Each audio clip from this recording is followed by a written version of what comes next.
To record video slow motion on Samsung Galaxy A37 5G, first of all, you will need to open your camera app. Next step is to click on More right here, and then we can find slow motion options right here.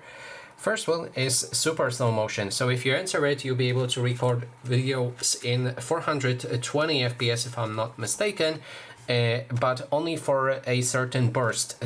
So if you click on recording right now, it will take a few seconds, I think around 4 seconds, and then this is the restricted thing that works for this mode. Only 8 seconds of recorded slow motion, and it instantly catches that slow motion.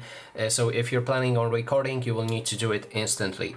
Then there's the other option, which is normal slow motion, which records in 240 FPS, and this allows you to record for as long as you like. So if we record something like this, me dropping this paint bottle, it should look like that.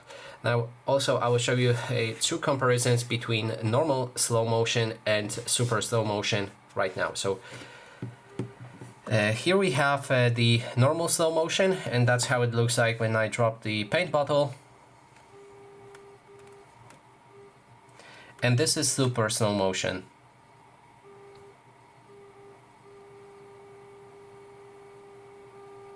So that is basically everything. Thanks so much for watching.